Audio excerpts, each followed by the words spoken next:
Hi, my name is Mariana Ortiz. I helped direct the film The Unfound, and this is my director's cut. So, our movie The Unfound wanted to give the audience a feel of the 1950s setting. So, we began the movie with a countdown introduction that was used in many films in the 50s. Our first scene introduces the character from the behind point of view so it can give a mysterious feel to the audience of who is this character and what is he gonna do. The character is wearing a long coat, a hat, and a scarf, giving a hint to the audience that he is a detective. This outfit also connects with the 1950s look that we wanted to give our audience, along with the black and white theme that we have throughout the whole movie. We have Jerry working on a desk with an office background noise so the audience knows that he is working in his office. The man who comes in to hand him the evidence is never shown, only his hands. This is because we didn't want to give importance to this character, only the evidence that is being handed to Jerry. There is a zoom and focus on the evidence because we wanted our audience to get a clear view and visual of what the evidence folder looked like, to give it importance and have it in mind for what will happen later. The mask that is taken out has a small zoom to show that this is an important part of the evidence. There is a wave to show that this is going to be a flashback, and as the character is walking, a person in the background appears with a mask.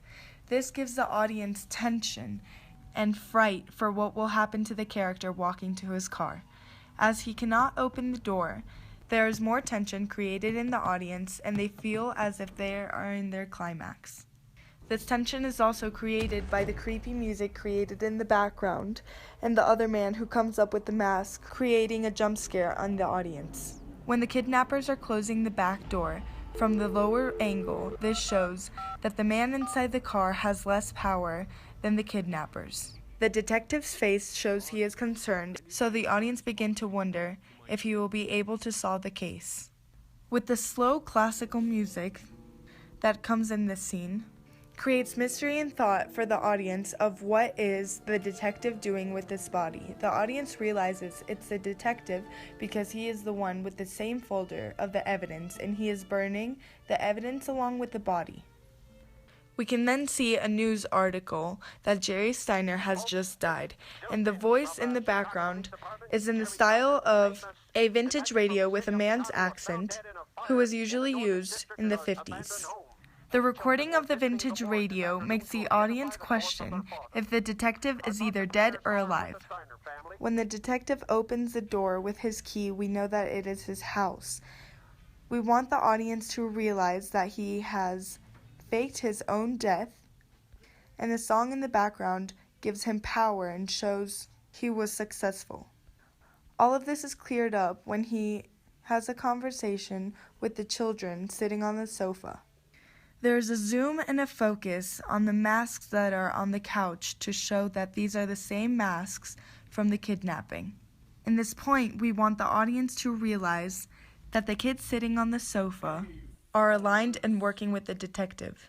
The detective shows he has more power over the girl since the angle is shot from his shoulder down onto her face.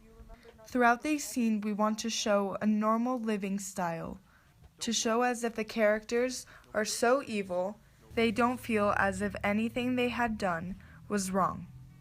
The knives leading up to the food that is being placed on the tray gives the audience suspense of what will happen and why are these knives aligned this way.